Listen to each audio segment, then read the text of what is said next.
Hey folks, Lenny Lawson here, the Car Guru. I just ran into a customer in the showroom and they asked me, I said, what do you think about the New York election? I said, what New York election? Yeah, about that guy that got elected to be the mayor of New York. I said, I don't know. I don't even know who the last mayor of New York was, and why should I care? You know, people get so torn up about stuff, and I guess it's all this social media stuff. You know, I did a post in social media yesterday, and it was like fending off swarms of attacking zombies because I had posted just basically a market report. So it's a 12-month count of all the vehicles that were sold in my market area, which is all of my big county and parts of 3 other counties, and it goes over North Carolina. And it said that there were 2,769 new vehicles sold in our market during that period, and that Nissan was number one by far, sold 532 in this market, which we sold most of those. Well, I posted that on social media, and then I get just skewered. And all these people say, well, I wouldn't buy anything but a Toyota, you know, and it's really those Toyota people. You may be one, but they can get rabid, apparently. I don't know if there's a shot that you can take for that, but yeah, Toyota has that image of quality. Of course, as a new car dealer, and you know, I owned part of a Toyota dealership for several years, and it was okay. I mean, the service department was full of vehicles that were needing repairs, just like the Chevrolet store that I used to own. None of them are perfect. And then you get these people that say, well, you know, they'll last forever. Well, who wants to drive a car forever? I mean, the average person trades cars I don't know what it's been skewed because things have gotten so expensive, but you know, somewhere between 36 and 48 months. That's the average trade cycle now, I'm assuming. So who wants to keep a car forever? A lot of people trade before it runs out of warranty.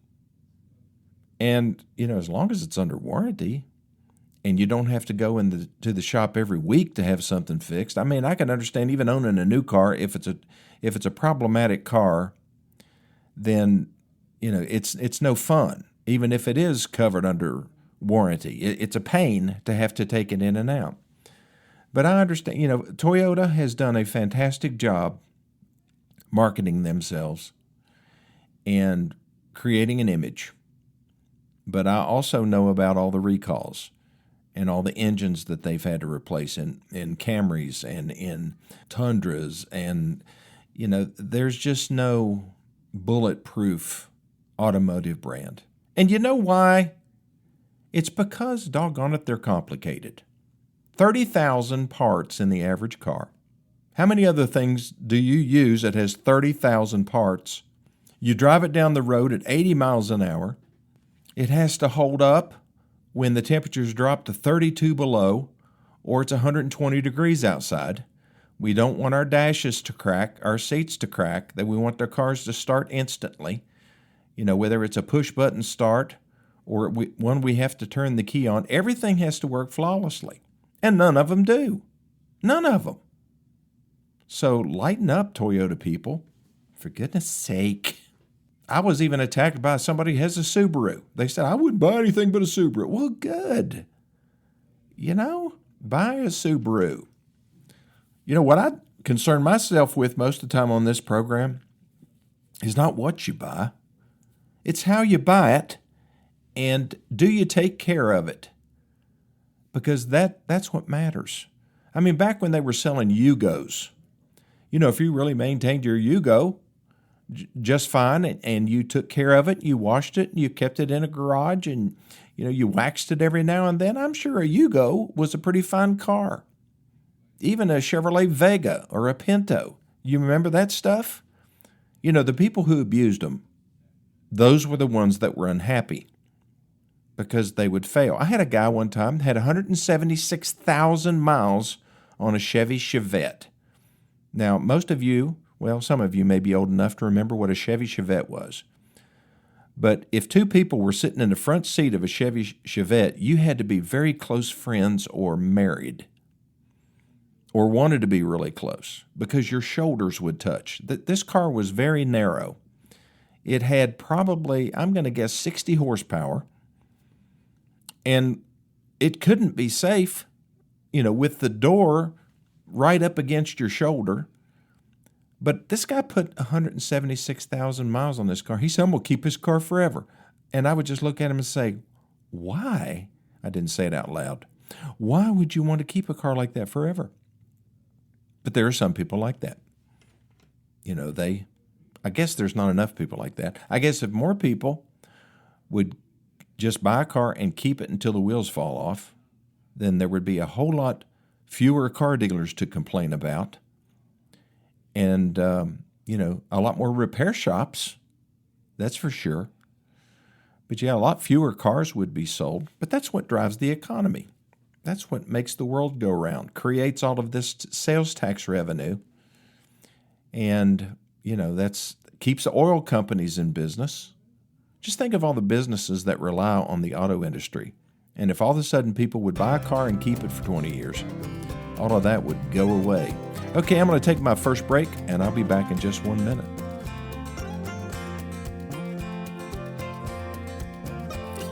I guess I sound like an old curmudgeon. Well, definitely old. Not really a curmudgeon. It just is it's interesting. I've got to refrain, I guess, from reacting. You know the difference, right, between reacting and responding. Right? Reacting is a negative thing. If you go to a doctor, don't go to a shot, but go to a doctor and get a shot, and you have a reaction, then that's not good. But if you go to a doctor and get a shot and you respond, then that's good. And so we want to respond and not react. There's one lady that went and she said she bought a 2026 Toyota Camry, and that I should refrain as a businessman from being so defensive about my brands. So what am I supposed to do? Am I supposed to brag on everybody else's cars? No. The good thing about buying a car in today's economy is that basically they're all good. They're just different. I would never buy a Subaru, but I understand why people do. I mean, I'm not I wouldn't buy a Jeep, a Jeep Wrangler, but I understand why people do. It's that off-road tough image, and plus you can put ducks all the way across the dashboard on it, those rubber ducks. Oops, there I go being a curmudgeon again. Well, it's my program, so I guess I can be what I want to be as long as the FCC doesn't come down on the radio station. I told a story the other day about a lady that bought a new Nissan Altima, and it had some spots in the paint on one of the doors. Well, I wanted to tell you the end of the story. So my service advisor looked at it and said, yeah, you've got spots in the paint. And, of course, she wanted a new car. She wanted us to trade even with her, and, that really wasn't going to happen, so that's what warranties are for. But that situation kind of calmed down. And so I got involved and was able to get the car from her and take it to a body shop that we do business with. And she had been to a couple other shops, and they said, well, yeah, we're going to have to paint the door. Got to sand it down and paint it. Oh, she was just all tore up. So I kept looking at those spots on her door, and I'm thinking, that just looks like something splattered on there. Well, guess what? That's what it was. It was glue. Some type of glue that splattered on that door and hardened, and you couldn't pick it off with your fingernail, but you could scrape it off as long as you were not, too aggressive with a razor blade, and it would just pop right off. And so I had this body shop get all the spots off, wet sand it, and buff it, and it was perfect. And she picked that thing up yesterday, and she was thrilled. and so was I. Sometimes you just want somebody to care, right? It just seems like there's so many businesses I go into, and the people that are waiting on me have zero in the people skills category. And I don't know why. I mean, to me, that's their boss's fault. Maybe the boss doesn't care. But there are some businesses that you go into that they're just so arrogant and unappreciative of the fact that you are there and handing them money. And I don't get it. Although I did get a complaint that whole, I hate to go back to it, but that whole Facebook thing. One person said, well, I had my vehicle in your service department and it was there for 15 days.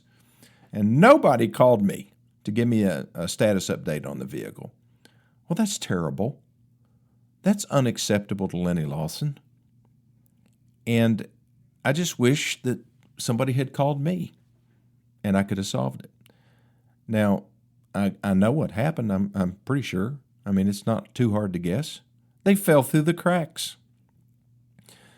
It's either that or there was a parts delay, but even that, if there's a parts delay, doesn't the customer deserve a unsolicited update call? Of course they do. And see, that's what I appreciate. I would have preferred that person, I'm not going to post this on Facebook where the world can see it. I think I'm just going to call Lenny and tell him what my experience was. No, she had to put it on social media and do it that way. And that's, I just don't think that's cool. I think that's kind of where we have gotten, though, with social media and with texting. I think that people have forgotten how to talk to other human beings. It's too inconvenient. I don't want to have a conversation. We may talk about something else. I just want to hit them with this zinger and move on. Oops. There comes that curmudgeon again. Well, I guess it's just one of those days. I'm not in a bad mood. I really came to work. I was happy. I was playing a little James Taylor coming down the road and just singing along. I was singing Moon River. That was my mom's favorite song, and James was singing that on a special album that he did of old songs. I was just having a really good time. And then the Facebook thing happened. And so I guess I have a choice to make, respond or react. I think I reacted a little, and now I'm going to respond and be positive. But yeah, if we have a defect, and I'm not just talking about a defect in a car now. I'm not talking about when something breaks. I'm talking about when a process breaks down and a service advisor, it could be somebody working at a parts counter, could be a salesperson, they're having a bad day at home. Something personal's going on. And they reflect that or kind of show that side of themselves to the person that they're waiting on. Maybe we need to give people a little grace and not be so tough on them when they're having a bad day. The waitress that is unattentive. It could be a clerk at a counter. You're at Staples and you can't find anybody to wait on you. That happened to me the other day at Staples. I'm just looking, it's like a ghost town in there. And all I want to do is buy some files and get out of there, and I couldn't find anybody. They were all in the back. And the guy came up and he apologized, and it was fine. But, processes break down. People aren't supposed to abandon their workstation. And it becomes a problem for others. But in a service department, in a car dealership, it's really easy for something to fall through the cracks. You have to be very organized. And what we do is we look at all of our open repair orders every day. And we look at the oldest ones first. It's kind of like first in, first out. It's supposed to be that way, but sometimes it's first in, last out.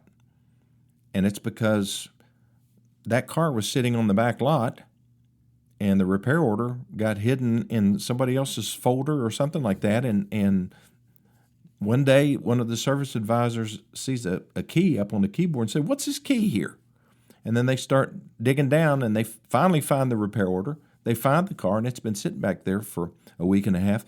and nobody knows anything, and the customer hasn't called.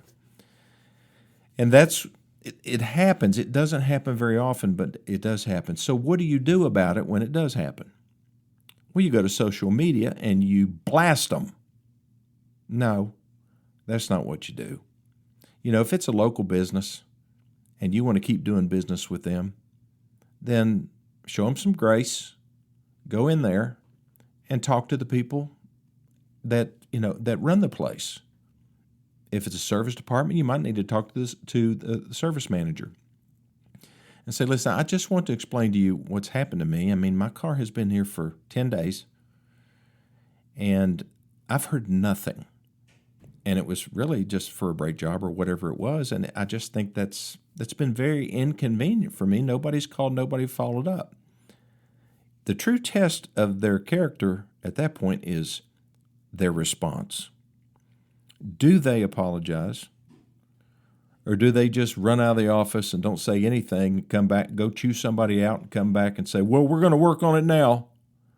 I always learned, or really from my parents, this is always apologize. Because you should, and you should be sincere about that. So I always apologize. And some employees have a hard time with that. They hate to say sorry for something that they didn't do. It's somebody else's fault. Why should I say I'm sorry? Because you work for the organization.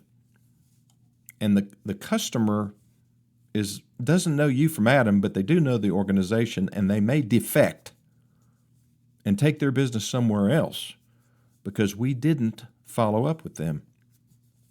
So hold the business accountable, but teach them something. You'll help them. And that's what we should do. We should help our fellow man. But there's a lot of people, though, in today's world, they don't have time for that. They're running their own life. I shouldn't have to run your business for you.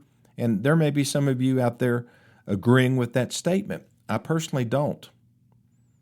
I think that I'm going to show them some grace, and I'm going to say, this is what happened to me, and hopefully it won't happen again. I want to keep doing business with you. Heck, I might get a free oil change out of it. Okay, I'll be back in just 1 minute.